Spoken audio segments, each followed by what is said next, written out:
Second word, sinabi ko sa iyo, sinabi ni Jesus, sinabi ko sa iyo, isasama kita ngayon sa paraiso. Amen. Amen. Nakakatuwa yun, di ba? Pag ikaw may nagsabi sa inyo, isasama kita ngayon sa Jollibee. Walang nuyan, yes yan. Hindi ka na-atras. Before we start, let us pray. Lord, as we continue to study your word, may we see your love, Panginoon, sa huling itong word mo, Panginoon, sa krus. Lord God, and may we learn about your love, Panginoon, sa iba mo sa as we continue, buksan mo na aming mga puso, Panginoon, kami ay matuto, Panginoon. Amen. At makita namin yung pagpapakita. Ano ni Jesus? Amen. Alam natin yung kwento, di ba? Si Jesus, ako, tapos sa kanyang kaliwat kanan, ano siya, may sinamahan, meron dalawang magnanakaw. Ano ba yung pagkapako sa krus? Noon, madaming madami naman pwedeng parusa. Di ba noon, binabato nila hanggang mamatay, meron pinupugutan ng ulo, diba, nung kapanahon ng Emperor na Caligula, ano pa yun yung ibabaon nila yung mga, ibabalo nila yung ito yung ulo, tapos sasagasahan nila ng mga karwahe, ganun pa, diba? Tapos meron pa yung ilalagay sa arena, gagawin nilang kala mo mga hayop, di ba? Pero ang pinaka mabigat at nakakahiyang parusa nun ay yung pagpako sa krus. Pag pinako ka sa krus, napakasama mong tao.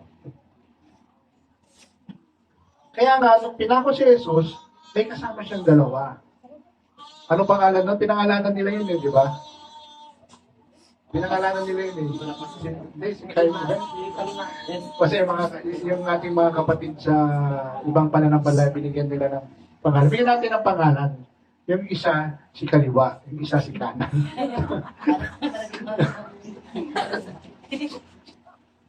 Ngayon, after saying ng yung una nga, yung patawarin mo sila pagkat hindi nila alam ang kanilang ginagawa. Ito ay naganap. Sinabi ng isang, hindi ko alam sa kaliwa ko sa kanan Wala ako doon nung nangyari yan Kaya, sabi ng isa, hindi ba't ikaw ang Misaya? Iligtas mo ang iyong sarili at isama mo kami. Aba? Makikisabit pa. Kinutya niya ang Diyos. Amen. Pero yung isa, ang sinabi, wala ka ba't takot sa Diyos? Ikaw ay naparusahan din tulad niya, tama lang tayo naparusahan ng ganito dahil sa ating mga ginawa. Ngunit ang tao ito'y walang ginawang masama. Alam niya, kung pinako sa krus, kilala niya si Jesus, siguro naririnig-rinig lang niya noon, di ba? Kasi talagang kumalat ang chismis na naman kay Jesus, di ba?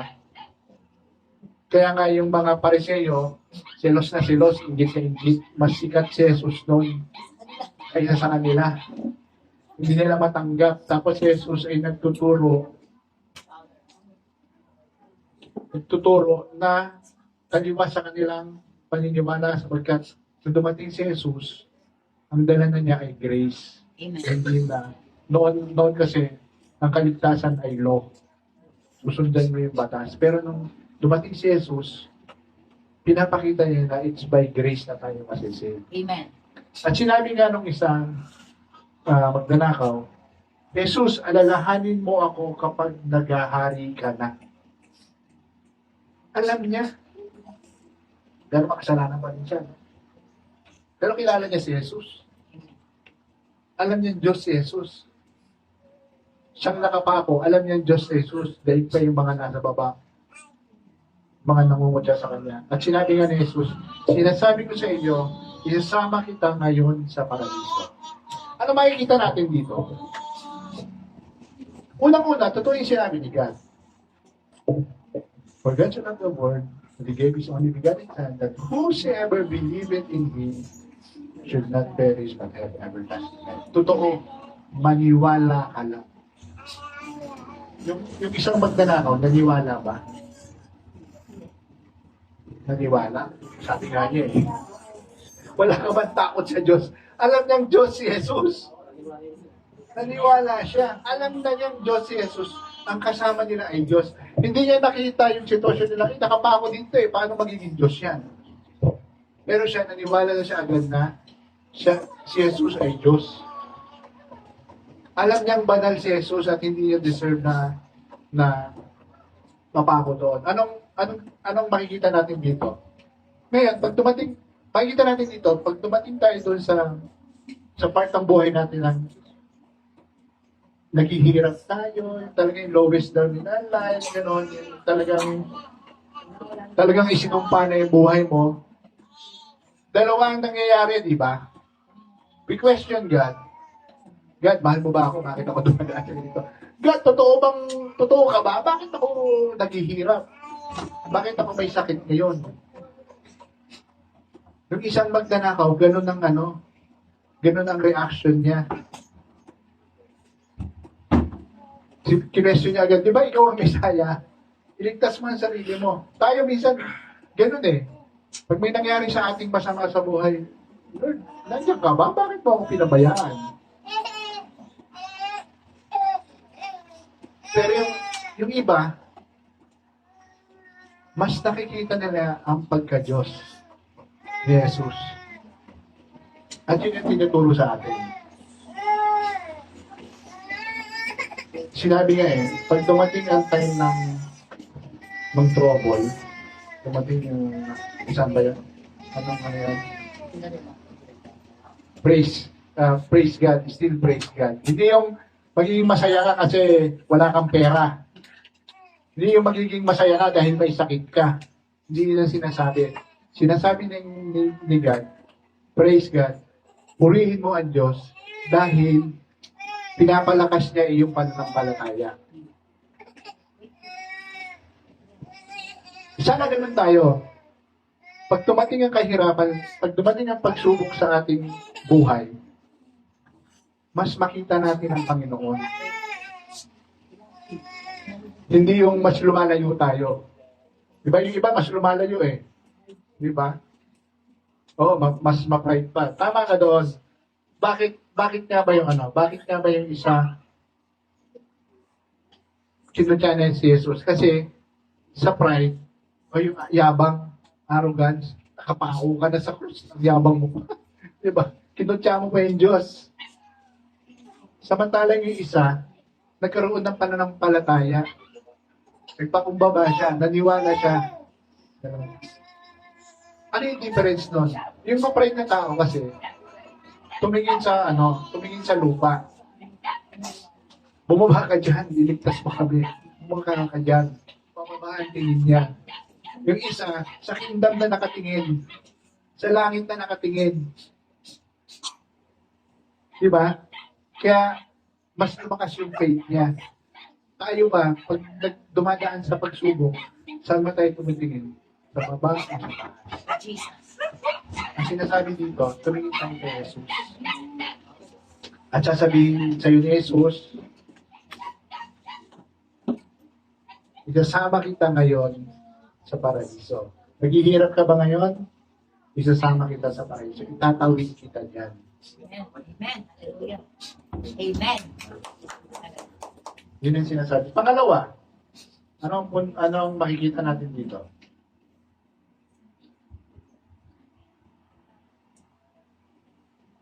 We should never lose hope. Yung magnanakaw na yun, mamamatay na siya. Sabingit na siya ng kamatayan.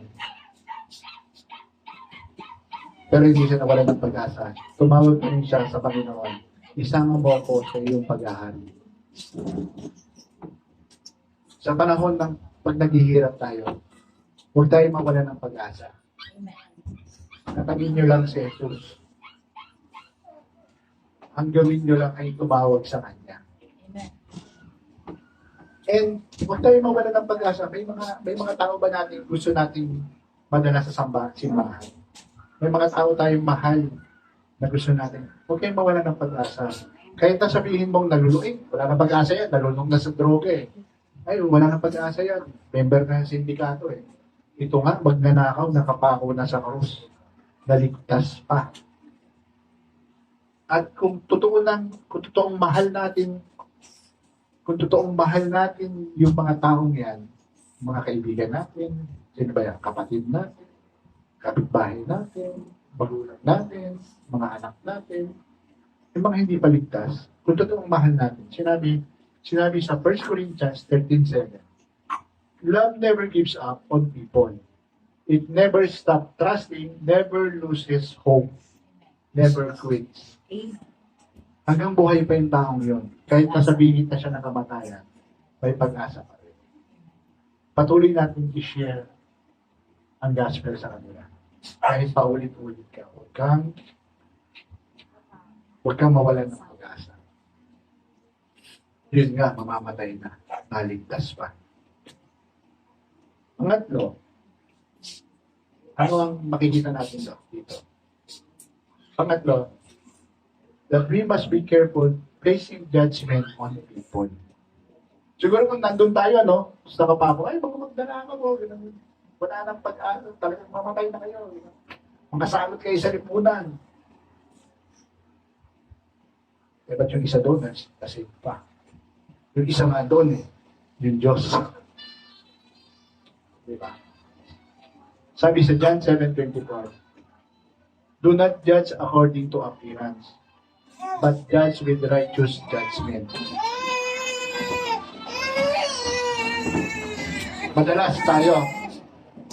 Madalas, ito ang nature ng tao. Ang respeto binibigay mo depende sa itsura ng tao. Diba? Pag as long as I live na yan, nakakrubata, mas makita mo sa malay, medyo naman. Pero kung nakita mo, gusgusin na diba, parang, ay, paugras na.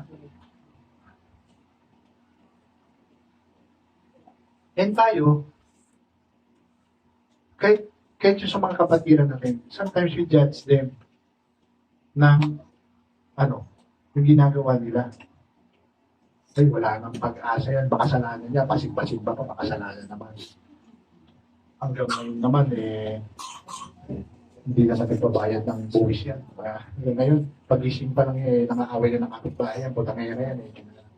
Remember, even yung kasalanan nyo ay kasama sa dahilan bakit naipako si Jesus. Hindi lang yung kasalanan ng iba. And yung kada simba mo, kada aral mo ng salita doesn't make you better person. Kasi hindi mo alam yung relationship na kay God. Dalawang magnanakaw yun. Ano yung naging relationship ng isa? Mas lumayo siya kay Jesus, kinudya niya pa. Yung isa, mas lumapit siya kay Jesus, tumawag siya kay Jesus. Pareho silang magnanakaw, ha? Pareho silang nakapako.